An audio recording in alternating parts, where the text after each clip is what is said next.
I welcome you all to Social and Political Science class. Today we study the chapter 1 titled The Indian Constitution. Have you ever wondered why we need a constitution? So in this chapter, you will get the answers to these questions. We also will learn the key features of the Indian Constitution. Why does a country need constitution? A constitution is very important because it tells us what the fundamental nature of our society is. A country is usually made up of different communities of people who share certain beliefs but may not necessarily agree on all issues. So, a constitution helps serve as a set of rules and principles that all persons in a country can agree upon as the basis of the way in which they want the country to be governed. In democratic societies, the constitution often lays down rules that guard against the misuse of authority by our political leaders. This misuse of authority can result in gross injustice as demonstrated in the classroom situation below. So let us read the storyboard. Suresh is the class monitor. He is bullied. His classmates are not too fond of him. Mrs. Rao, the class teacher, has left the classroom on some urgent work. So she calls Suresh, the class monitor, and asked him to monitor the class, mind the class. Now Suresh goes to Anil and says, "Today I am going to report you to class teacher," which he has not disturbed anybody in the class. So when she teacher comes back to the class, the Suresh, the monitor, goes to teacher and complains against Anil to the teacher. Then the teacher goes to the Anil. "Anil, you will have to stay back after school today and write, 'I will not disobey the class monitor 100 times.'" Now let us come to the questions that's given in the box.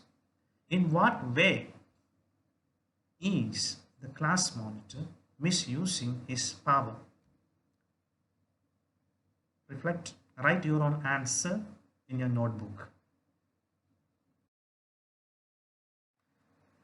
The Constitution ensures that a dominant group does not use its power against less powerful people or groups. So we need a constitution. The storyboard below demonstrates one such situation in the classroom. The game spirit is about to begin. Now there are boys and there are girls in the classes. So the girls wanted to play basketball. So they express their wish. Then the boys come and they say, "Not the basketball, we'll play cricket." So there was a discussion and the conclusion is drawn saying that boys are more in the classroom, so we'll play cricket. So the girls have their expression saying that we always have to do what the boys want because they are in majority. Ma'am should think of another way to make decision so that our wishes are also heard. Now let's read the question that's given in the box. Who is in a minority in the storyboard? In what way this minority being dominated by the decision taken by the majority? Please write these answers in your notebook. The Constitution helps to protect us against certain decisions that we might take that could have an adverse effect on the larger principles that the country believes in.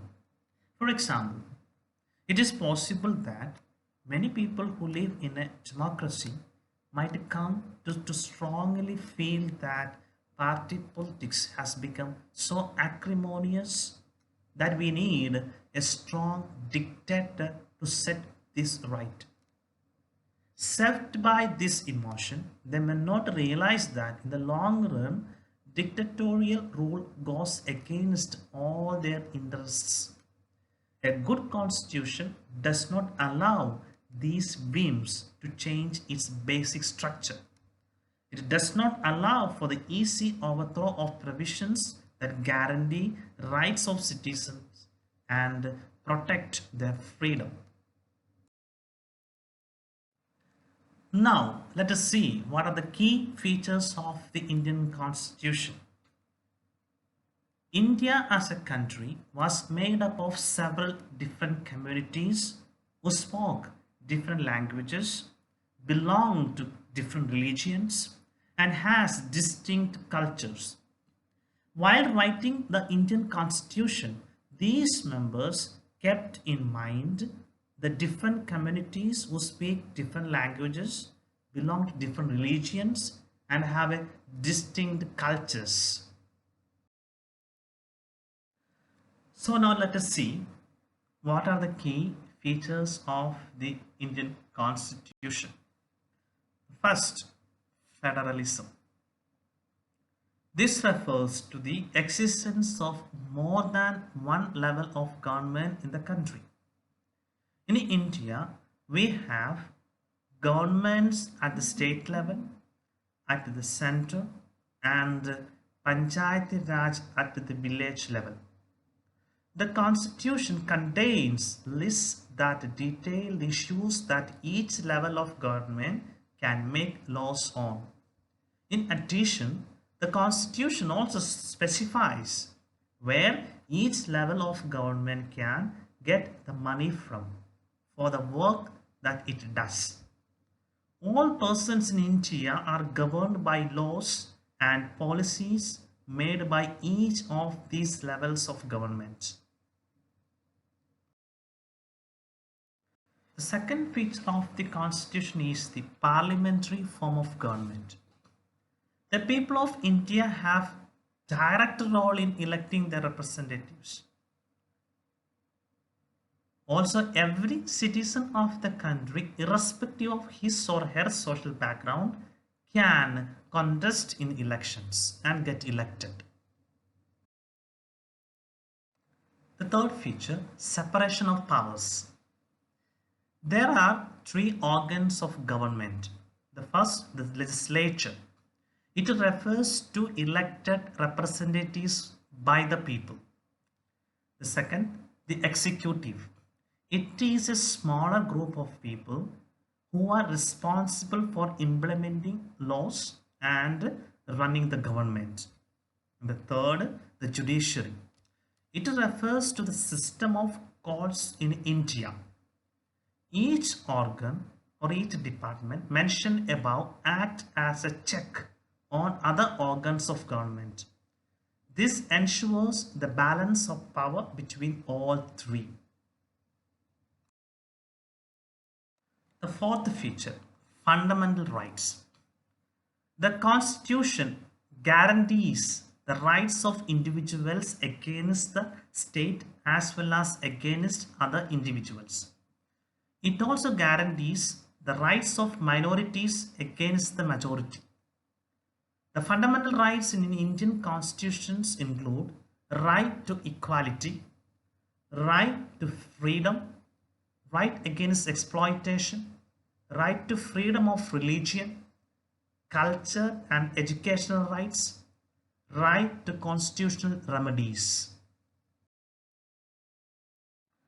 Fundamental rights have twofold objectives. The first one, every citizen must be in a position to claim fundamental rights. The second objective, fundamental rights must be binding upon every authority that has got the power to make laws.